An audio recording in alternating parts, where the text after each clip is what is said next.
Fagel's been great this whole season. Senior captain.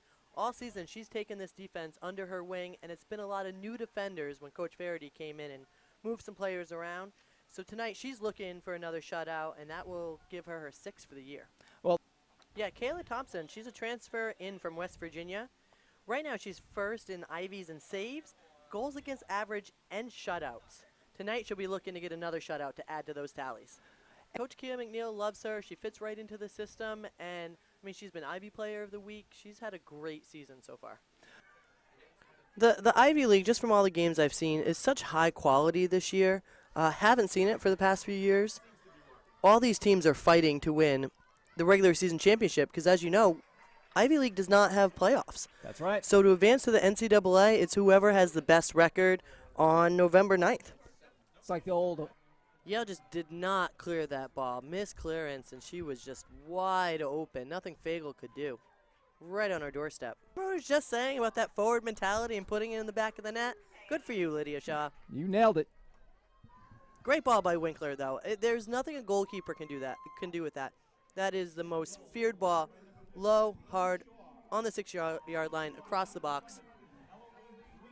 Here's out. Wow, that was a great finish. That ball was bouncing up, spinning, and she had the knack to keep over it. And that, with the spin of the ball, when she struck it, I think it spun right under the goalkeeper's arms as well. That was the key to that shot, wasn't it? The English she put on that shot, the Yep. spin. And you know what? That came off of Yale's, that was obviously a set corner piece, right? To go short. Right. Go short, play it back, serve it in, ball bounced out. Yale staff has to be happy with that one. With great split of the defense by Lydia Shaw. She threaded the needle there. And then great finish, little toe poke by Sarah Jordan. Lydia. You know, Thompson got caught out, and the Brown defender, I'm not sure which one it was back on the line and just almost whiffed it. She was in perfect position to cover for the goalkeeper who was out, but she just wasn't able to clear it off the line. We've been remarking all day about the very impressive speed of Ruffino. I almost wonder if they didn't underestimate Winkler's speed on that play because she covered a lot of ground catching up to that ball before it got to Kayla Thompson's hands. And if you notice, it wasn't Winkler one-on-one on the outside. It was Winkler getting back in behind the defense into space. You know what? As I say that, Seelenfreund joins the huddle out there, so we will see if she's able to go in this second half. Of course, if she's not able to go, they still have Brittany Ruffino, who you feel like you felt like the whole game. It's any second now she's about to break out and get past that defense and score an impressive goal. So she's a game changer, an impact player. You could be outshot 20-1 and give her the ball, and she'll get that one shot and that one goal off.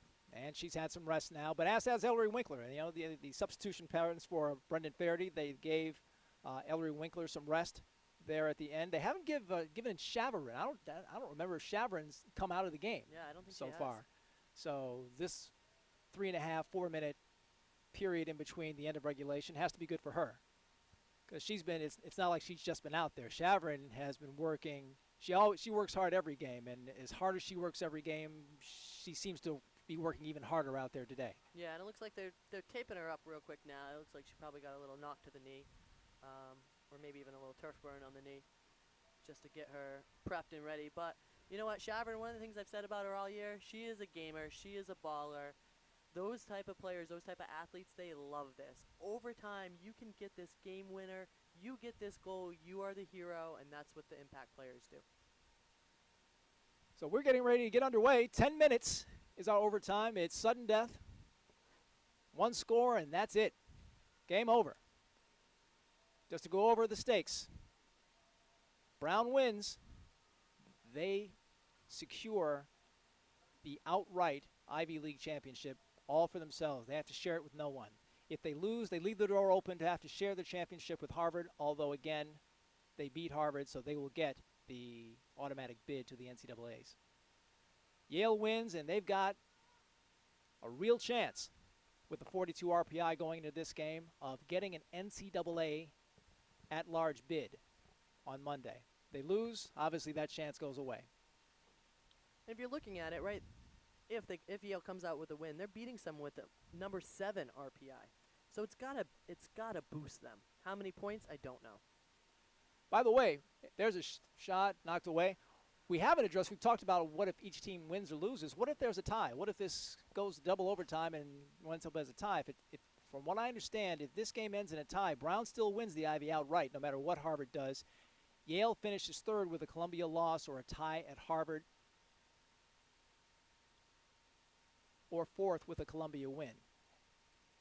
We don't think that a tie, I haven't found anyone who thought a tie for Yale today would boost them enough to give them a chance in our large bid. Ball is loose in front. Ball sent over the crossbar. Brown had a little bit of a shot there. That looked to be Abby Carcio. As we are just underway in this 10-minute overtime. If there's no score at the end of this overtime, we'll go to another. But two's the limit. Again, these teams, to remind you, both of these teams have had 2 overtimes this season. Yale is 1-1 and lost 1. Brown is 1-1 and tied another. Again, that tie was against the number 13 team in the country at the time, Texas A&M in College Station. And there's a ball ahead. And that was Celia's Story with a golden opportunity for a golden goal, but Fagel was right there. She couldn't get enough on that shot, could Story. Yeah, unlucky. She didn't have the best first touch there, which led her to even worse second touch, which basically was a easy ball back to Fagel. Winkler maneuvers around 2 defenders. She has some free space, tries to get the ball ahead to Lydia Shaw. Defense right on the spot for Brown. Now here comes Chavrin. Again, we'll see if that 5 minutes of rest and what it did for her. She's looking spry going through that defense, and now she takes the touch. You don't often see her get out physical, but Hinton did just that just now, just taking the ball, bully balling the ball away from Chavrin. Lauren Hinton. That whole defense has been very impressive so far today. But as you know, as much as we credit the Brown defense, Yale's defense has shown up to play today as well. Yeah, they've been great. Enriquez in the back. Again, they're just piranhas, pitbulls. They're not letting anybody turn. Enriquez might have had the best yellow card it was this year in the Ivy League. She needed to do that. She was professional foul. It was either that or it would have been a goal. Might have been a different. We might not still be playing if she hadn't yellow carded Brittany Ruffino there. Lydia Shaw has a little space, trying to find room for a cross. Francisco all over. She spins. Shaw cannot get away from Rachel Francisco. Wow. She's not Ivy League Rookie of the Week for nothing. Impressive defense by Rachel Francisco. Fans are starting to get into it now for this. It's overtime. Free soccer. Why not? We were excited for this one to start, and this game has not disappointed in any way. Let's keep an eye on Chavrin here on this cross in. Here comes the kick. Ball misses everybody. And it's taken out of there by Story. But Sarah Jordan all over her. As ball goes out. And Chloride will send it back in. Pride of Schote Rosemary Hall. Into Jordan.